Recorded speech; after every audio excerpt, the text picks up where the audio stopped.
Lights, camera, action. Magandang araw po mga kababayan. Ngayon pag-uusapan po natin ang Chacha or ang ating economic provision po na kung saan ang ating Pangulong Bongbong Marcos sabi po ng mga kontra, travel ng travel lang. Pero ngayon po, dahil sa travel ng travel ng ating Pangulong Bongbong Marcos, ito ang feedback. Maraming investor ang pupunta sa Pilipinas para mag-invest. Ngayon, syempre, dahil po sa 60-40 na nandyan sa ating Constitution, kailangan na po baguhin yan. Para syempre po, umangat ang Pilipinas kasi kolelat na po tayo sa ating mga kapitbahay dito po sa Southeast Asia. So ngayon pag-usapan natin ang Chacha or yung economic provision. So timely po ba? So ngayon po ba ang panahon or perfect time sa pag-amenda nito? So kasama po natin ang ating pinaka-expert dito po sa economic reform or provision na si Admin Rich po. So ipapalo nyo po yan. Ayan po siya. So ang tanong natin ngayon, ma'am, ito bang economic provision ay timely po ba sa ngayon? Sa totoo lang, noon pa dapat talaga yan, noon pa. Kasi noon pa, marami talagang nagsusulong yan, no? Pero ang nangyayari kasi, pagdating sa Senado, namamatay lang, no? So, eto, mga kaibigan, talagang ang ating Pangulo ay inassure niya talaga ang taong bayan na ang pakikialaman lang dito ay ang economic provision ng 1987 Constitution. At sa pagkakaalam ko, 3 article lang yan mga kaibigan. So, maging ang Congress, ganun din ang sinasabi nila Talagang very firm sila na kanilang sinasabi na wala nang ibang babaguhin. At yung mga haka-haka, yung mga sinasabi ng mga antay, no, dito sa pagbabago ng Constitution, yung sinasabi nila na gusto lang daw kasing mag-Prime Minister ni Speaker, mga kaibigan, at saka gusto lang daw na palawagin ang termino ng ating Pangulo, which is not right, mga kaibigan. Nilalagyan lang talaga nila ng masamang kahulugan itong gusto ng ating Pangulo. Kasi mga kaibigan, talagang very urgent na ito, dapat na talaga.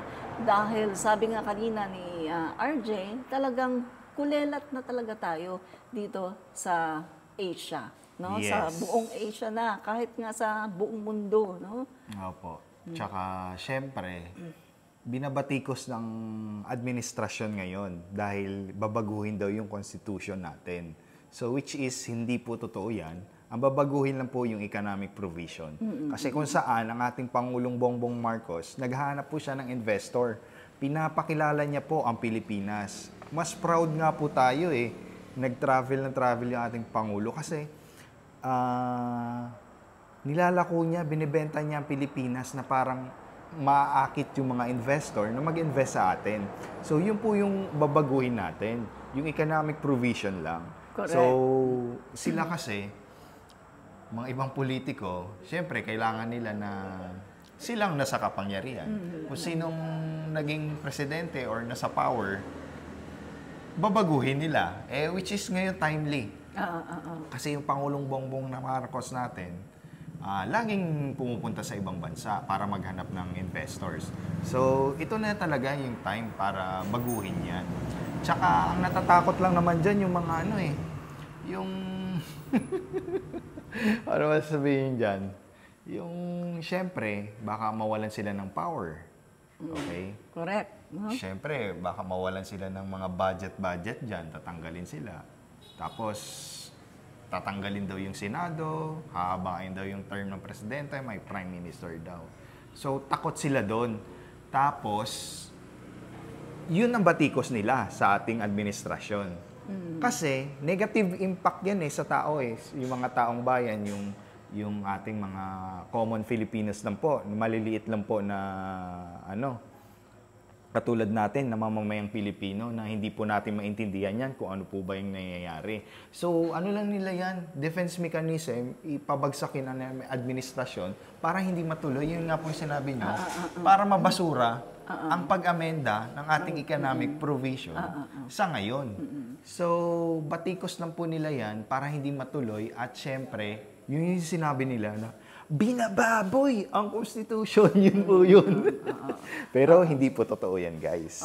Kasi Di ba, nga, ma'am? di ba, RJ, atong Yes. si Pangulong Bongbong Marcos, no? Sa kanyang mga foreign trips noon, Yes. lagi niyang kasama si Speaker Martin, di ba? Nakita natin yan. And then, mga kaibigan, palagi silang nangungumbinsi nga ng mga foreign investors. Pero eto, nagtatanong sa kanila, gusto mag-invest. And then, tinatanong sila, okay na po ba yung inyong constitution, yung mga provision dyan sa economic? Yun ang mga kaibigan. Kaya, nung umuwi noon dito noon, sina PBBM at Speaker Martin, no? Galing sa Japan yata, yung mga kaibigan, kung hindi ako nagkakamali, no? At na-interview noon si Speaker. Sinabi niya yan na yun yung palaging tinatanong sa kanila, no? Okay na ba yung economic provision ng Constitution? Kasi just in case, mga kaibigan, no, na okay, marami silang na-invite dito, Yes. maraming gusto mag-invest. And then, ayan na, mag-invest na. And then, mga kaibigan, knowing na ang ating 1987 Constitution ay maraming mga restrictions sa economic provision. So, ang mangyayari niyan, kapag wala tayong isang matibay na saligang batas na kung saan andoon yung economic provision ay ino-open talaga, no? Sa mga foreign investors, hindi nililimitahan. Kung wala tayong ganun, mga kaibigan, parang masasayang eh. Ang nangyari noon, mga kaibigan, yung may mga nakapag-invest, tapos pinupull out din nila at dinadala sa ibang bansa, katulad ng Thailand, katulad ng Singapore, Vietnam. Negosyante yan eh. Oo, kasi nakikita nila, ay hindi maganda. Kasi parang Malulugi. luging-lugi sila, Yes, di ba? lugi. So, kaya ganun, mga kaibigan, eto, ang sinasabi ngayon, talagang very urgent. Sa totoo lang, hindi lang ngayon dapat noon pa ito talaga ginawa. Pero dahil sa backward thinking, no, ng mga senador. I'm sorry po sa mga senador, no? Sorry po, no. Pero dahil sa kanilang mga backward thinking, pinapatulog nila ito pagdating sa Senado. Samantalang Pinapatay. Oo, samantalang ang Kongreso, mga kaibigan, ay palaging all out at talagang sumusuporta, lalong-lalo na ngayon, no, sa pamumuno ng ating Speaker, Martin Romualdez. Talagang andoon yung kanyang suporta sa ating Pangulo. Kaya talagang urgent na ito at talagang pinupush nilang mabuti na eto, nag-file pa sila ng RBH 7, no, para talagang ipakita na talagang sobrang determinado ang Kongreso. At yung sinasabi naman nila palagi, willing sila to embrace the version of the Senate. Yes. No? They let the Senate para manguna dito. Kasi kung ang iniisip ng Senate, parang, nababypass kami. Ang Kongreso, ang parang ang feeling nila, may mga salita pa nga na binubuli sila ng Congress, di ba? At may mga hindi magagandang mga salita pa na ibinabato sa Kongreso, no? Pero eto, ang Congress, talagang sinasabi nila na they are willing to embrace whatever version they have, no? Na mapag-usapan nila, mapagdebatehan nila at talagang susuportahan. Basta mabago lang talaga ang 1987 Constitution, yung mga provision lang doon, no? Economic provision. Hindi ang politika, hindi ang termino ng Pangulo. Yes. Di ba, RJ? Yes, tamang-tama po kayo dyan, Ma'am Admin Rich. Tapos tama yung sinabi nyo, Ma'am. Kasi yung Pangulo kasi, yung mga, ewan ko lang nagbabati ko sila sa ating Pangulong Bongbong Marcos sa administrasyon ng ating PBBM. So bakit hindi na lang suportahan ito? Correct. Kasi pag nag-travel yung Pangulo, maghanap ng investors, magastos na naman daw, magkano yung expenses. Pero iba yung dating na may pledge na nag-pledge kay Pangulong Bongbong Marcos, mas sobra pa doon sa expenses nila. So which is, malaking tubo talaga na ganong mangyari. Correct. Siyempre, yun nga po sinabi niyo, ma'am, kanina, na tatanungin talaga ng negosyante kung magkano yung tutubuin nila. Bakit ganyan yung constitution nyo? Dapat baguhin. Kaya timely talaga ngayon, guys, na dapat urgent po yan. Tama sinabi ni Ma'am Admin Rich. Na baguhin talaga yan. Kaya tatrabahuin talaga ng Kongreso yan. Kaya sa mga senador, kaya nga sabi ni Ma'am, na sorry talaga, pero kailangan na talaga trabahuhin ito. Bakit? Unang-unang timely talaga, Ma'am. Bakit? Ang ating Pangulong Bongbong Marcos, magto 2 years pa lang. Correct. So may 4 years pa siya. Pwede pag-usapan yan hanggang mabago yan. Correct. Hanggang maraming investor ang mag-invest dito sa Pilipinas. Correct. Kaya timely talaga ito, guys. Kaya sinasama ni Pangulong Bongbong Marcos ang ating Speaker Martin Romualdez sa lahat ng kanyang lakad sa ibang bansa. Kasi po, may mga talakayan doon na hindi naman dapat na makausap si Pangulo, di ba? Si Pangulo nag-i-speech siya ganyan. Siyempre, may mga, yun nga, mga batas-batas doon kung ano man dyan. Mapag-usapan yun ngayon ng, kasi sinasabi nila, ma'am, na bakit nandyan yung lahat ng kabinete, bakit nandyan lahat ng mga ganito, bakit nandyan si Speaker. Siyempre, pag may i-consult doon kay Speaker, si Speaker magano. Ngayon, may i-consult doon sa mga build better more, sa mga ginagawa ng mga infrastructures na yan, sa mga internet na alangan naman si Presidente lang magsasalita. Siyempre, doon siya sa expert niya na magsasalita sa mga investor. Kagaya ng sa DOTR natin, sa transportation, kumusta na ba?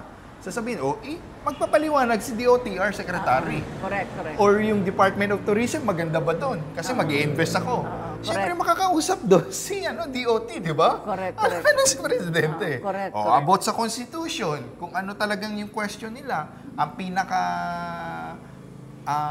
hindi talaga maintindihan, di nandyan yung ating Speaker at ang ating mga Kongreso na mag-explain sa mga investors. Di ba po? Correct. Kasi 'di ba, kapag ang pangulo natin ay nagpupunta sa ibang bansa para manghikayat nga ng mga foreign investors, syempre ano 'yan may iba-ibang mga departamento, Yes. 'di ba? At kung napapansin niyo, kasama din niya yung mga business tycoon, no, ng Pilipinas. Yung mga billionaires natin. So, Ayala. mga kaibigan, no?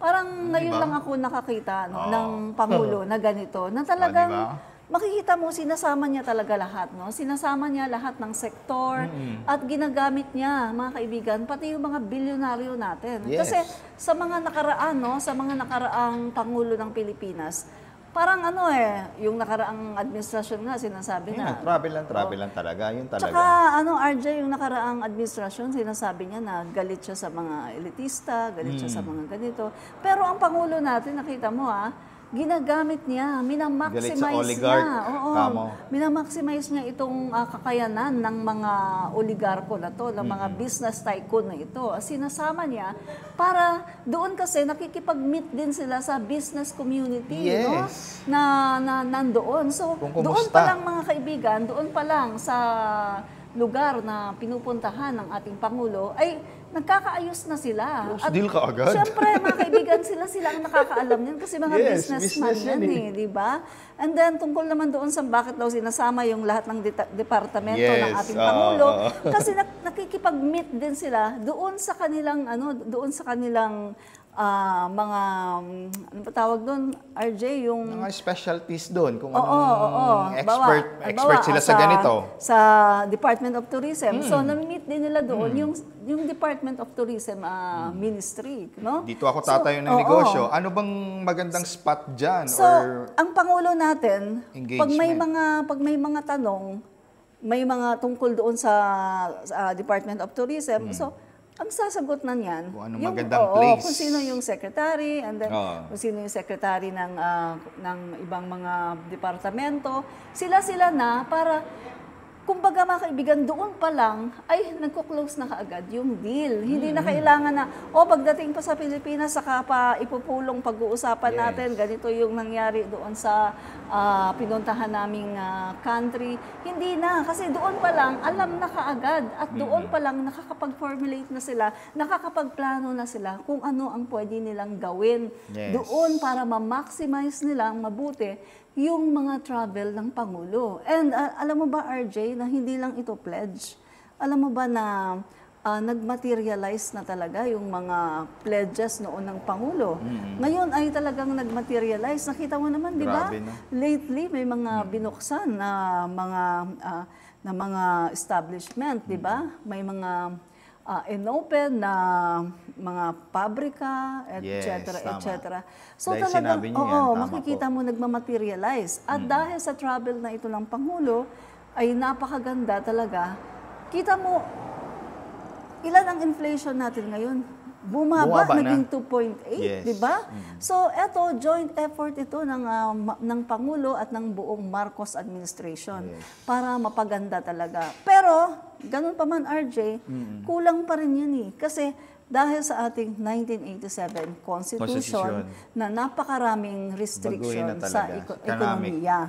So, kaya yan talagang, ang sabi ng Pangulo natin, kailangan na talagang amyendahan. Kasi our Constitution is not made for, hindi siya global friendly, di ba? So, kailangan na talaga siyang amyendahan, urgent. Yes, yun nga din sabi na sa ating mga kongreso, yung cellphone natin ina-upgrade. Siyempre, i-upgrade din natin ang 40 years na constitution natin. Correct. Paano naman yan? Dati, applicable siya. Kasi ngayon, hindi na applicable. Kasi pulelat na po tayo sa Southeast Asia.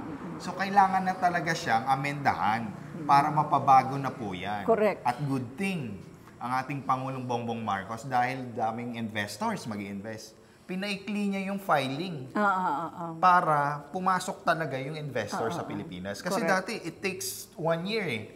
Kung ano man yung mga papeles, perma nila, kung ano man yung filing dito para makapag-invest sila sa Pilipinas. Ngayon, for 1 month to 2 months, tapos na ang kanilang pag-file dito sa Pilipinas para makapag-invest na sila dito. At tama po yung sinabi nyo, ma'am, na pag nabago yan, maraming effect yan. Siyempre, yun pong sinasabi natin na sabi nila taasan yung sahod, 100. Pinataas nila yung sahod mo guys, tataasan din yung PhilHealth, yung SSS. So anong mangyayari? Ang dinagdag sa'yo, napunta sa presyo ng mga matataas na bilihin, napunta sa mga contribution mo na matataas, kulang pa ang 100 pesos. Kaya pag naamentahan nila, pumayag din ng mga senador na to, ang nag-aagawan ngayon sa atin ay trabaho. Di ba, ma'am? So pag maraming trabaho, mataas yung sahod. Kasi yung skills mo, babayaran ng ibang kumpanya na mas mataas. Doon ka naman mag-apply sa taas. Kasi hiring, ang daming investors. So yun po yung sinasabi nila guys, kung isang mang-inasal lang, ang presyo niya, nag-i-stick lang yan. Kung tataas siya, wala tayong magagawa. Pag maraming mang-inasal yan, ibababa ang presyo. Di ba? Maraming manggagawa. Nalala ko nga, RJ, yung interview ko kay Orion Perez Dumdum, no? So, ito yung sinabi niya na nung pumunta siya noon sa Singapore, at na talagang nag-observe siya, sabi niya, bakit ba mayaman itong Singapore? And then, nalaman niya mga kaibigan na yun nga, nung paalis na yung mga British, di ba? So, mawawala na yung ang trabaho kasi noon ng mga Singaporean doon sa British, yung mga sa army, basta tungkol doon sa kasi nga na di ba sila na colonized ng Britain. And then nung wala na, so parang nag-aalinlangan si Lee Kuan Yew, baka daw bumagsak yung Singapore o ano mangyari. So ang ginawa niya mga kaibigan, inopen niya yung ekonomiya, pinapasok niya talaga lahat ng mga investors, mga foreign investors. At yun, nag-create yun ng napakaraming trabaho. To the point, mga guys, na sa sobrang dami ng trabaho, ay kulang na ang kanilang mga workers. Kaya yun ang dahilan na sila ay kukuha na sila ng mga workers sa iba-ibang mga lahi. Lugar. Katulad dito sa Pilipinas, di ba, kinukuha yung mga Pilipino, Skilled nagiging workers OFW. natin, yes. So, at ang nangyayari, etong mga Singaporean, meron na silang choices ngayon na mamili ng trabaho, mamili, ito, mas gusto ko to kasi malaki ang sahod ko dito. At ang kagandahan pa mga guys, mas maraming trabaho, mas nagle-level up kasi nagko-kompetensya yan. Siyempre, ikaw, meron kang skills, tapos may offer sa'yo. Hindi masyadong 2,000 per day lang. ito, Doon 5,000 per gusto day. ko to. So, yung mga kumpanya na yan, mga guys, yan sila, magpapataasan yan magre-regulate. sila. Oo, sila yung magka-adjust, no? So, yung mga tao, meron na ngayong choices. Ngayon, saan nangyari sa atin sa Pilipinas? Walang choices. Biro mo, mga kaibigan, teacher ka, pumapasok lang sa nagsi-sales lady. Teacher, papasok lang parang nagki-clerk. Teacher yun, doktor, pumapasok lang ng, di ba? So, kasi yung iba naman, mga doktor, pupunta lang ng ibang bansa para makakuha ng mataas na sweldo. So, kaya kailangan na talaga na baguhin ang ating constitution. Nang sa ganun, mga guys, ay Maraming talagang trabaho. tuloy-tuloy yung ating pag-unlad, no, Yes, sa bagong unlad Pilipinas. Kasi bakit napakaganda na mangyari itong pagbabago ng 1987 economic provision ng ating constitution. Bakit po magandang mangyari ito sa panahon ng ating Pangulong Bongbong Marcos? Kasi ngayon lang po tayo nakakita ng isang Pangulo, mga kaibigan, no, na talagang sobrang napakamasigasig na dalhin yung ating bansa tungo sa bagong Pilipinas. Kita niyo naman yung ginagawa ng ating Pangulo ngayon, mga kaibigan, no? Doon pa nga lang sa ginagawa niya sa mga farmers, no? Binura niya ang utang ng mga napakalibo-libong mga farmers. Ilan yun, RJ? 64,000 na farmers. Binura ang utang, and then continuous po ang pamimigay ng mga makabagong makinarya. Traktor, continuous po ang pagbibigay ng mga seedlings, ng financial assistance dito sa mga abono, farmers. Kasi ang sabi ng Pangulo, kailangan mag-umpisa sa kanila no, na mapakain nila ang kanilang mga pamilya. Kasi sila yung nagpapakain sa atin. Pero sila yung parang naghihirap, no? At sabi ng Pangulo, hindi parang ayaw na niya na makakita na ang magsasaka ay naghihirap. Kasi sa totoo lang, mga kaibigan, sa Japan, mayayaman po ang mga magsasaka. Sila po ang mayayaman, no? Pero dito ka lang makakita sa Pilipinas na naghihirap ang ating magsasaka. Yes. So, ang Pangulo natin, gusto niya ay talagang mabago na lahat, mga kaibigan, at talagang umunlad ang ating bansa. So, wala na tayong kumbaga para tutulan ito, no? Kasi kung tututol ka dito, masasabi ko ay hindi ka tunay na nagmamahal sa Pilipinas, no? Yes. Kung tututol ka sa pag-amyenda ng ating economic provision ng 1987 Constitution, ang gusto mo lang ay ang iyong personal na ambisyon, no? Kasi siguro mawawala ka dyan sa Senado, sinasabi nyo na ma-abolish kayo, and then yung iba naman natatakot kasi baka wala ng eleksyon daw, sinasabi nila, wala na daw eleksyon kasi palalawigin daw ng ating Pangulo ang kanyang termino, etc., etc. So, puro na lang yan mga ambisyon, pansariling ambisyon. Sana isipin nyo naman ngayon yung para sa tao, para sa mamamayang Pilipino na talagang tayo ay umunlad. Dahil yan naman talaga ang gusto ng ating Pangulo. Di ba, RJ? Yes, tamang-tama po yan. So, more trabaho, ang ating mga bilihin, bababa ang presyo. So, lahat masagana para sa bagong Pilipinas. Kaya Correct. sinasabi ng ating Pangulong Bongbong Marcos, tutungo tayo, pupunta tayo sa bagong Pilipinas. Hindi na po yung lumang Pilipinas na Correct. nakaugalian natin. Lalo na ngayon. Kasi nakikita mo ngayon ang unity na sa Kongreso. Correct. Bakit yung ating mga senador, sila pa nga nangangampanya, nakaharap sa mga taong bayan, nandun ako Correct. Na kung ano susulong ng ating Pangulo, Tama. susuportahan namin. Pero Correct. ngayon, ano nangyari? Correct. Walang sumusuporta. Correct. Kasi, yun nga sabi niyo, ma'am, tama yun, pangsariling ambisyon. Correct, no? So, dapat, tapusin na, amendahan na yan ang ating economic provision. Economic provision lang po, guys. So, lahat naman, ididebatihin lang naman doon, economic provision. Wala Correct. pong pakialam dyan sa long term na may mga kung ano-ano dyan. Kung ano man dyan na nai-abolish man daw yung Senado. Walang ganun. Kasi naghahanap ng investor ang ating Pangulo. Sayang naman ang kanyang effort. Sayang naman nakanganga ang mga investor pag nag-speech ang ating Pangulo. Correct. Ha? May Diba? ganito palang Pangulo sa Pilipinas. Dire-diretso English. Humahanga. Grabe yung talino. Pag salita pa lang, close deal na. Dapat guys, huwag nating ibaliwala yan. I-take advantage natin na Correct. may kagandahan na darating sa Pilipinas.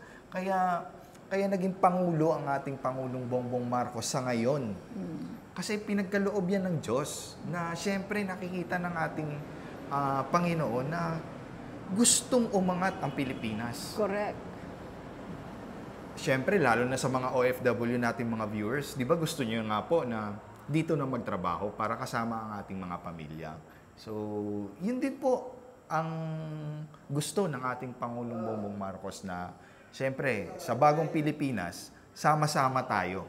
Correct. Mga Pilipino. Di ba po? United tayo. Kaya, Tama. ang Senado dapat mag-unite na sa ating Pangulo, ma'am. Tama. At RJ, may napanood nga ako na parang, mas marami sa kanilang drama. At meron pang isa sa kanila na masyadong dinadown yung Kongreso, no? Ang sabi pa ng senador na to, hindi ko napapangalanan pero alam niyo na kung sino yan. Sabi pa ng senador na to, ay hindi naman daw sila, hindi nila ka-level yung mga yung Kongreso, yung no? party list, kasi national sila. Sila daw ay hinalal ng taong bayan, no? National. Marami daw silang boto, samantalang itong Kongreso ay kakaunti lang ang boto. So ito naman ang masasabi ko. Natural, distrito lang sila distrito. Ang senador, national yan, Luzon, Visayas, Mindanao, ang boboto sa inyo. Yes. Pero itong mga kongresista, distrito yan. Yung kung sino lang, kung ilan lang yung botante sa kanilang distrito, yun lang ang boboto sa kanila. Pero nakikita niyo naman, di ba, kapag nangangampanya kayo, mga senador, sino ang umaasikaso sa inyo?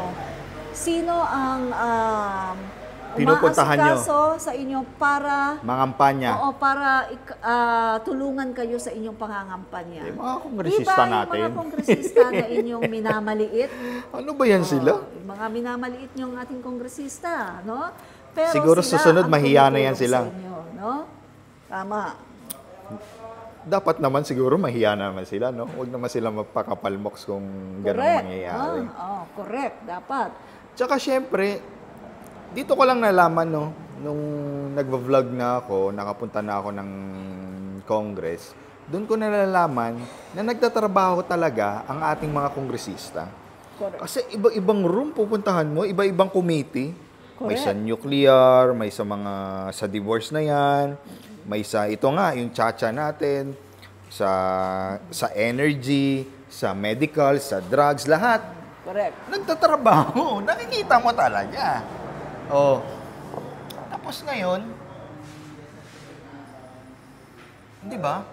Mas worth it ang binoto ng taong bayan sa distrito na nagtatrabaho kaysa national na puro drama, puro marites. Correct. Puro kung ano-anong pinagsasabi, puro rant. Tama. Di ba? Tama. Na sila yung pinakamataas, hindi namin ka-level yan. Huwag naman natin maliit. Yung sabi mo, di ba? Walang maliit na hindi nakakapuwing. Oo. At saka ito kita nyo ang Kongreso, mga kaibigan, bago sila nagbakasyon, naipasa nila ang 20 LEDAC agenda. Yes. Naipasa nila ang 17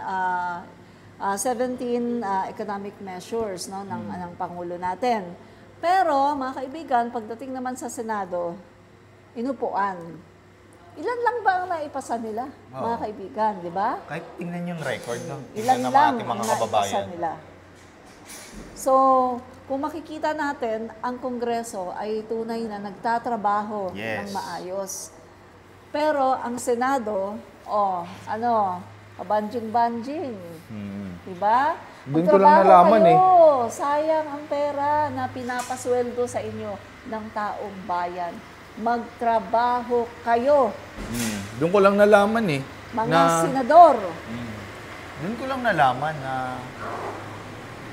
na pinasa yung 100 pesos. Hindi naman, okay naman yun. Pero marami palang kaltas na matagal na din na pag-aralan ng ating Kongreso. So nagtatrabaho talaga sila.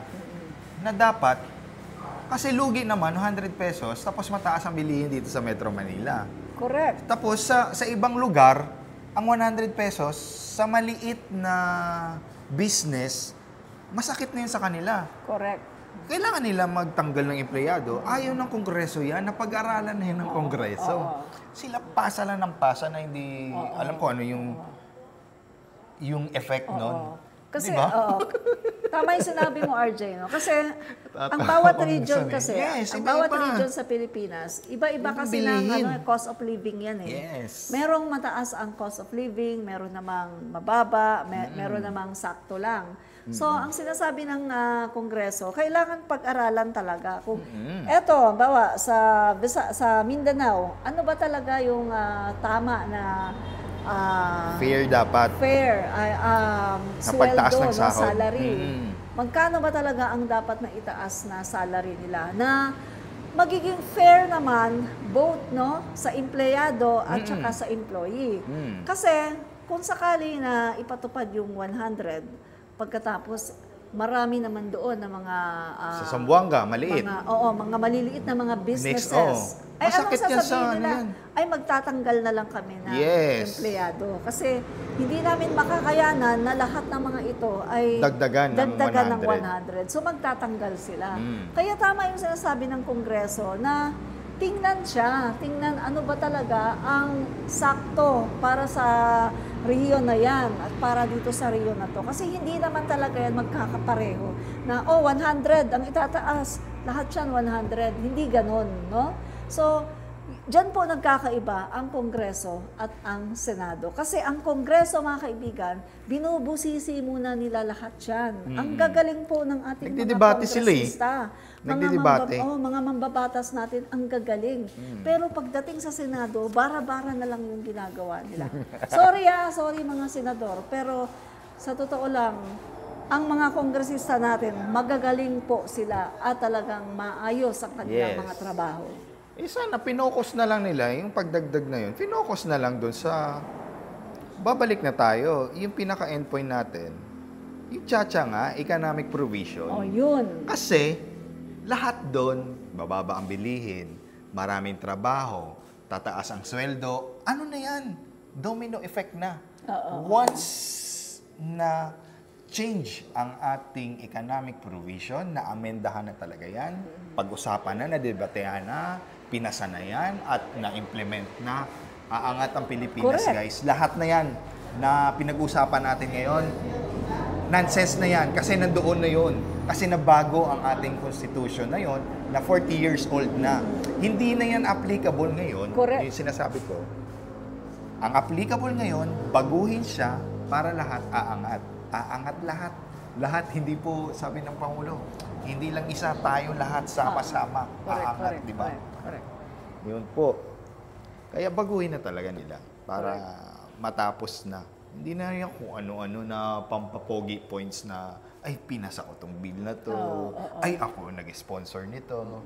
Ay, ako yung para sa next election, pinimerahan ko yung nyo, dagdag sa, Siyempre, iba na naman yung effect sa mga taong bayan. Ay, okay to, okay. Pero may mga side effect talaga yan, guys. May pros and cons na tinatawag. Kaya pag na-amendahan to, pag natuloy to, siyempre pag-uusapan na to next week ng ating economic provision. Sana matuloy na at para siyempre mabago na at tutungo na tayo sa bagong Pilipinas. Parang effort ng ating Pangulong Bongbong Marcos, lahat ng ating mga kongreso at ni Speaker ay worth it. Ang pawis nila, yung pagod nila, ang pagdebate nila Correct. Kaya sana, God willing, matapos na at matuloy na ito, guys.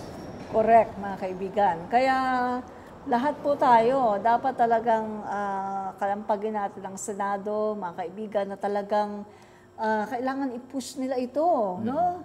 Sana hindi totoo yung sinasabi na yung parang ang gagawin daw, ipatatagalin. O sa October na daw. Mga kaibigan, di ba, filean na yan ng ng mga COC, di ba? Kasi election na sa 2025, di ba? So, ano mangyayari? Kapag nangyari yan, mga kaibigan, na talagang dinelay nila ng dinelay, magkakaroon na tayo ng eleksyon pagkatapos hindi pa nangyayari yan. Baka kapag natapos na naman ang eleksyon ng 2025, sasabihin naman nila, delay hanggang sa wala na. Di ba? So, kailangan talagang i-push na yan. At sa nakikita ko ngayon, mismo ang Pangulo natin, talagang sinasabi na niya talaga na very open siya na kailangan maamyendahan na talaga ito dahil ito nga talaga ang nakakahadlang para sa ating tunay na pagsulong sa bagong Pilipinas. Kasi sa dami ng effort na ginagawa ng Pangulo natin ngayon, magiging kulang pa rin yan dahil dito, mga kaibigan. Kasi sa totoo lang, RJ, dito nga lang sa Pilipinas, di ba, napakayaman natin. Yes. Marami tayong mga untapped natural resources na pwede yung pwedeng pag pinapasok dito yung mga foreign investors, asset natin yan. Magiging sila, yung partner yan ng ating ma-attract sila. gobyerno, Ay, ganun ba? Di ba? Ay, ganun ba? Maganda. Tapos yung katulad na lang na dyan sa West Philippine Sea, mga kaibigan, may langis dyan na hindi pa natin nadidig. Pwede tayong makipag-partner sa ibang mga bansa, di ba? Kasi ganyan ang ginawa ng mga Malaysia, ng Vietnam, ganyan ang ginawa nila kaya nakapagdig sila ng kanilang mga oil, no? So, tayo, hindi natin nagagawa yan. Kasi nga, sa ngayon, wala naman tayong talagang kakayahan na sarili natin na magdidig tayo doon, di ba? So, kailangan talaga natin na meron muna tayong help, no? Katulad sa mga bansang mga advance na. Kaya, kailangan natin talaga, mga kaibigan, na papasukin na ang mga investors dito sa ating bansa. At ang way lang para magawa natin yan ay baguhin, amyendahan ang ating 1987 Constitution, yung economic provision, no? Kasi maraming ang mga restrictions doon. So, yun lang mga kaibigan, no? Sana talagang matapos na ito ngayon sa Marcos administration. Para nang sa ganon, mga kaibigan, ay maramdaman natin to, no? At ng ating mga apo, mga iba't ibang saling lahi, no? At talagang mangyari na ito para sa bagong Pilipinas. Tayo talaga ay umunlad. Yes. At ang mga Pilipino, hindi na kailangan na pumunta sa ibang bansa para maghanap ng trabaho na maayos at malaki ang sweldo kasi dito pa lang sa atin nangyayari nagagawa na ng trabaho. Diba, RJ? Kaya maganda din kasi ang nangyari sa PI. Kahit disadvantage siya sa ibang tao, sa ibang pakikinig, pero ang nangyari naging positive outcome. Kasi sa tulong ng PI, yung ating mga kababayan ngayon, nakakaintindi. Naintindihan na nila ang nangyayari ngayon. Na hindi, ay ganun pala yung 1987 Constitution sa mga economic natin. Ganun pala, 60-40. Kailangan na natin di ba? Kaya sila mismo nagre-research na, ano ba yung PI? Yun. So, yun nga nakakalungkot na yung mga senador na yan nag-issue ng PI. Pero good thing din nangyari. Blessing in disguise din yung mga ganun nangyari. Na dahil sa PI na yan, yung ating mga kababayan namulat din na kung ano ba yan. Hanggang parang napaliwanag na rin. Tayo din, mga vloggers, napaliwanag na rin natin sa kanila kung ano ba talaga. Tapos, syempre, napaka-professional talaga ng ating mga kongresista kasi kung may sasabihin sila, nagpa-press con sila Hindi sila yung nagpa-media na, kaloka, drama, ganyan. Sila talaga professional na magpe-presscon tayo, ito po. Pag may issue ng ganito, ito po. Oo. Lalatag. Correct. Ay, hindi mo pala alam yan, presscon tayo, ito po. So, yun po. Tama. Kaya, tuloy na natin to guys. Isusulong na natin. At pag-pray natin lahat na matuloy to. Kasi, may 4 na taon pa ang ating Pangulong Bongbong Marcos. So, once na okay na yan, within 3 years niya na term, tapos within 3 years na yan, aangat na yan ang Pilipinas, ramdam na po natin. Correct. Di ba? Kaysa, kailan pa natin yan? Wala nang term ni Pangulong Bongbong Marcos. So, ibang administrasyon na naman. Babalik na naman, gagastos na naman ng pera ng taong bayan para sa mga hearing-hearing na yan, di ba? So, ano lang, sayang yung effort talaga natin, Pangulong Bongbong Marcos, kung ganong mangyayari na mabaliwala. So, i-change na talaga natin. Cha-cha talaga, no? Charter change for economic provision lang, guys, no? Yung economic lang. Tsaka So, ayan. dagdag ko lang RJ, no? Kasi yung mga tumututol dito sa pag-amyenda ng ating Constitution, no? Sila yung mga nagsusulong noon na baguhin yung Constitution. Sila yung talagang, sa panahon nila, nung sila pa nakaupo, talagang determinado sila na baguhin ang Constitution. Federalismo pa nga eh. Tapos, ngayon naman, sila naman ang may ayaw, no? Kasi wala na sila sa katungkulan. And then, mag-ano ka, parang matatawa ka eh. Kasi ayaw nila ng PI. Ayaw nila na amyendahan ang Constitution, pero gusto nilang ihiwalay ang Mindanao. Yes. kahit iba yung effect ng PI, pero nasulong pa rin ng Kongreso yung mga gusto na isulong for economic provision.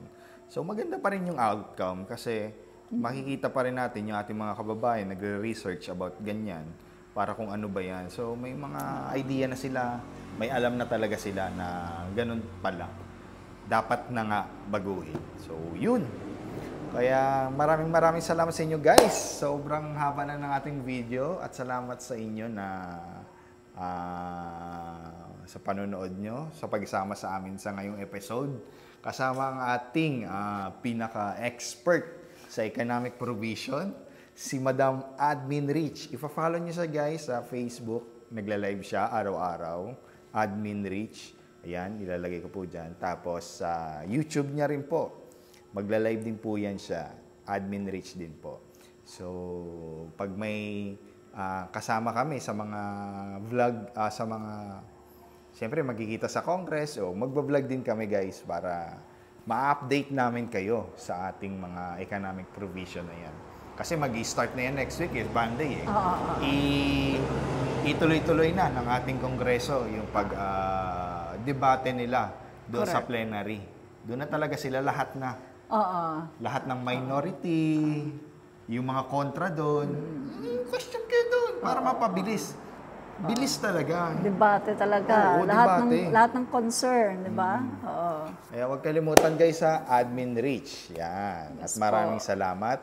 So huwag kalimutan mag-like. Comment down below kung ano guys para sa next question. I-ano po namin yan, iti-take note namin. Tapos mag-a-answer namin yan. Ipapaliwanag din po namin. Yes po. At sa akin pong channel, palagi kong sinasabi, fight fake news, Yes. expose the truth. Yeah. Thank you guys. God bless. Thank you. Like, Bye. subscribe. God Bye. bless.